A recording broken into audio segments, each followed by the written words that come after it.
Saudações, as nossas boas-vindas a mais um Evangelho no Lar aqui do nosso educandário Leon Denis.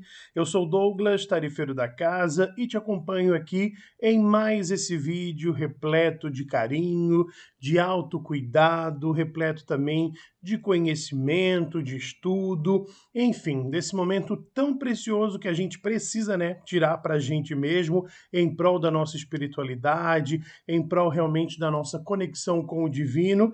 Então, aqui estamos nós para esse evangelho da casa, que chega com esse vídeo ao número de 167, tá? Então, essa é a nossa edição 167 do Evangelho no Lar, que começou aqui lá na pandemia, e a gente segue quinzenalmente com vídeos novos, né?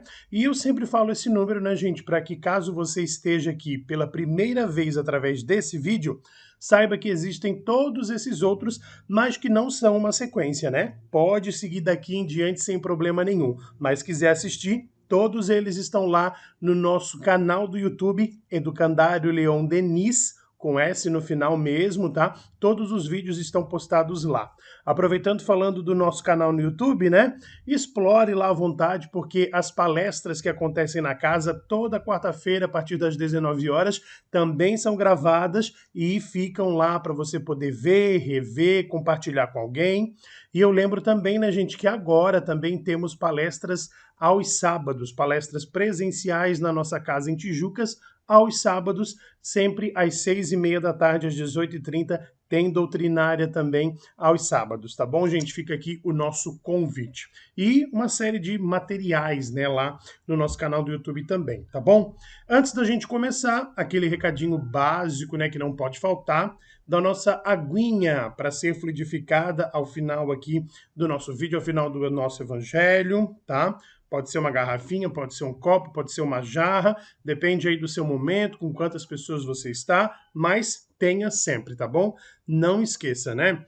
Também eu lembro, né, que a vida real acontece enquanto eu gravo aqui. O que eu quero dizer com isso, né? É construção, é cachorro latindo, é carro passando. Hoje, especificamente, eu estou gravando e está acontecendo o rodeio e pode pegar o som aqui também, mas nada disso vai nos fazer desistir, vai nos fazer não fazer o evangelho, tá bom? A gente segue em frente, como eu sempre digo também, mantendo o foco, que é justamente para treinar a gente. E hoje eu tô aqui, gente, com o Fonte Viva, tá? Nós estamos, né, aí revezando entre o Pão Nosso, Fonte Viva e o Vinha de Luz, né, dessa coleção maravilhosa do Chico. E hoje eu venho com o Fonte Viva, tá? Mas antes, é claro, vamos abrir isso tudo, vamos iniciar com a nossa oração de abertura. Vamos lá.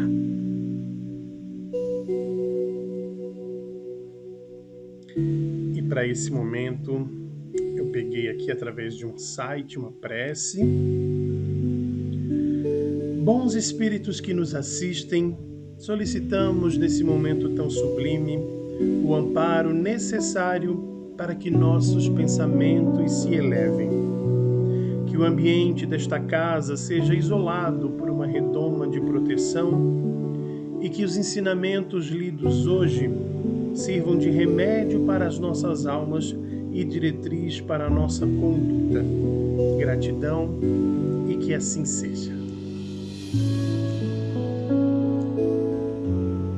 E assim, vamos então para a nossa leitura. Eu abro o acaso antes de começar a gravar, né, gente? E hoje vai aqui, ó, no texto de número 83, Avancemos Além. Pelo que, deixando os rudimentos da doutrina do Cristo, prossigamos até a perfeição, não lançando de novo o fundamento do arrependimento de obras mortas. Isso, né, foi dito por Paulo lá em Hebreus, capítulo 6, versículo 1. Aceitar o poder de Jesus, guardar certeza da própria ressurreição além da morte, reconfortar-se ante os benefícios da crença, constituem fase rudimentar no aprendizado do Evangelho. Praticar as lições recebidas, afeiçoando a elas nossas experiências pessoais de cada dia, representa o curso vivo e santificante. O aluno que não se retira dos exercícios no alfabeto nunca penetra o luminoso domínio mental dos grandes mestres. Não basta situar nossa alma no pórtico do tempo e aí dobrar os joelhos reverentemente. É imprescindível regressar aos caminhos vulgares e concretizar em nós mesmos os princípios da fé redentora, sublimando a vida comum. Que dizer do operário que somente visitasse a porta de sua oficina, louvando-lhe a grandeza, sem contudo dedicar-se ao trabalho que ela reclama? Que dizer do navio admiravelmente equipado que vivesse indefinidamente na praia sem navegar? Existem milhares de crentes da Boa Nova nessa lastimável posição de estacionamento. São quase sempre pessoas corretas em todos os rudimentos da doutrina do Cristo. Creem, adoram e consolam-se irrepreensivelmente. Todavia, não marcham para diante, no sentido de se tornarem mais sábias e mais nobres. Não sabem agir, nem lutar e nem sofrer, em se vendo sozinhas sob o ponto de vista humano. Precavendo-se contra semelhantes males, afirmou Paulo com profundo acerto, deixando os rudimentos da doutrina de Jesus, prossigamos até a perfeição, abstendo-nos de repetir muitos arrependimentos, porque então não passaremos de autores de obras mortas. Evitemos, assim, a posição do aluno que estuda e jamais se harmoniza com a lição. Recordando também que, se o arrependimento é útil, de quando em quando o arrepender-se a toda hora é sinal de teimosia e viciação. Gente, então aqui, né, um ensinamento preciosíssimo, e eu fiquei muito feliz quando caiu aqui nessa questão de avançar, porque eu logo pensei que fosse alguma coisa relacionada à lei de progresso. Digo isso porque, né, na casa, nos nossos estudos de segunda-feira, estou eu vendo com o pessoal lá do nosso ciclo 2, né, dessa etapa que a gente chama dos estudos, o ciclo 2, exatamente sobre as leis morais, né, a última parte lá do nosso livro dos Espíritos. E nós temos, né, a lei do progresso. Então a gente viu a lei do progresso de que a gente sempre avança, né? Que a gente, na verdade, não regride. E aquilo pode ficar guardadinho lá dentro do nosso coração mais uma hora, e é nós mesmos quem decidimos, a gente vai retomar aquilo e seguir, tá? Então a lei do progresso, ela existe, né? E a gente precisa progredir. Só que a gente só progride na prática. A gente só progride fazendo. E aí, para isso, a gente precisa realmente relembrar, recordar dessa premissa também da doutrina espírita, que é a nossa parábola, né? O comparativo que a gente faz com as asas da situação espiritual para que haja evolução, para que haja avanço, né? A gente tem que pensar que existem duas asas. Uma asa é a asa do conhecimento e a outra é a asa das questões morais. Dentro disso, a gente precisa saber também que dentro da nossa asa do conhecimento, dentro da nossa asa realmente da, vamos dizer, do conhecimento realmente, porque sabedoria, né, eu trataria como outra situação. Até, abrindo um parênteses aqui, uma vez eu ouvi o seguinte, eu nunca esqueci disso, porque realmente eu concordo com essa situação. Conhecimento é tudo aquilo que a gente atrai. Sabedoria é tudo aquilo que a gente afasta. Então, né, conhecimento é tudo aquilo que a gente pega pra gente. Sabedoria é tudo aquilo que a gente tira do nosso caminho. Eu achei isso fabuloso, tá? Mas, fechando parênteses então, e seguindo aqui na nossa linha de raciocínio, pensando, né, nessa asa do conhecimento, esse conhecimento é super possível da gente adquirir sozinho. Na maioria das vezes, não 100% das vezes, veja bem que eu estou falando, né? A gente consegue realmente aprender algo sem precisar dos outros. A gente consegue realmente ali saber o conceito, ter uma teoria, sem precisar do outro, sozinho. Apenas eu, comigo mesmo, consigo fazer isso através realmente observando alguma coisa, através, né, hoje trazendo para a atualidade realmente, né? Aí a gente tem streams, a gente tem programas, a gente tem aplicativos, a gente tem tecnologia, a gente tem inteligência artificial, muita coisa, né, que a gente ao menos deveria usar a nosso favor, tá? Então, né, os livros realmente, né, que a gente não pode esquecer. Então, tem muitas formas de eu adquirir esse conhecimento e muitos podem acontecer sozinho. Só que aí, pense no seguinte, chega do outro lado a minha asa da moralidade. Então, a minha asa, que é o do conhecimento, tá batendo. Tá tudo certo com ela. Mas a asa da minha moralidade, ela não pode ser batida, ela não pode, aliás, ser trabalhada sozinho.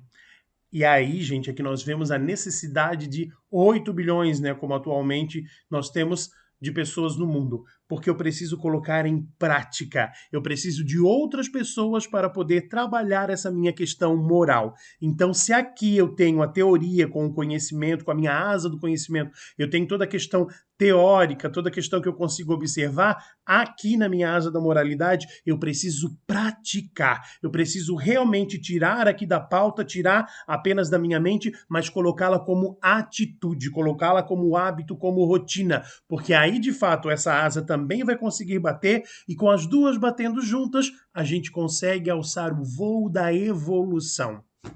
Claro que assim parece muito fácil, mas acreditem, não é nada fácil, né?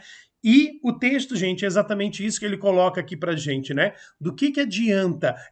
Eu vou até usar um exemplo que eu tenho de quando a gente era criança. Adorava brincar do que a gente chamava de fazendinha. Tinha vários bichinhos ali de plástico e montava aquela fazendinha. Então tinha boizinho, tinha cavalinho, tinha porquinho, tinha os cercadinhos, tinha arvorezinhas, coisa mais legal. E aí pegava terra, pegava outros elementos que não eram brinquedos, mas que a gente também trazia ali para construir aquilo. E aí fazia uma espécie de maquete realmente que ficava linda. Só que aí depois a gente não queria brincar. A gente só queria ver aquilo ali. Várias e várias vezes isso aconteceu. Não brincava, a gente só queria ver aquilo ali bonitinho e pronto, daqui a pouco desmanchava de volta, né? Então, gente, isso não pode acontecer, né? Como diz aqui, por que eu vou ter uma oficina? O que adianta, por exemplo, eu ter lá no consultório médico os equipamentos mais avançados, eu ter realmente ali toda a estrutura montada para atender super bem, para ter um diagnóstico super preciso, para fazer um tratamento realmente de primeira linha, se eu não quero colocar isso em prática. Se eu só quero oferecer, mas eu não quero trabalhar dentro dessa situação. É preciso trabalhar. E trabalhar cansa, trabalhar dói, trabalhar realmente é exaustivo, trabalhar não tem glamour, trabalhar, né, é romantizado, mas não tem nada de romântico dentro disso, mas é assim que a gente consegue evoluir. Lembrem que a gente está no mundo de provas e expiações, eu gosto de lembrar isso em todo vídeo, e por isso algumas situações realmente são na prática. Porque a questão da conversa, a questão da teoria, a gente já prometeu.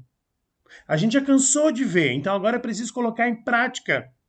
E aí, nem sempre a gente quer. Automaticamente, a gente não consegue evoluir. Então, fica aí a nossa reflexão. Lembrando que eu termino por aqui, né? Mas se você tiver mais coisas a pensar, a refletir e a dizer por aí, por favor, continue esse vídeo, tá bom? Aliás, continue você, né? Além desse vídeo, tá? Dito isso, vamos encaminhar aqui para finalização, então. Vamos lá.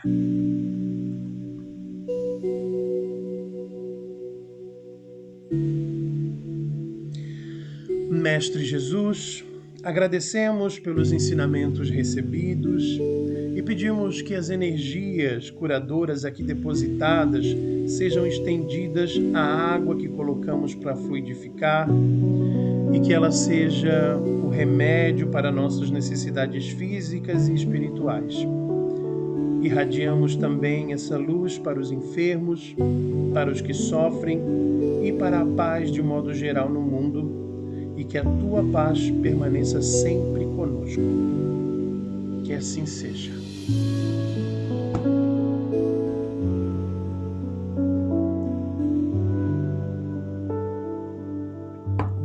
Muito obrigado e até o nosso próximo Evangelho.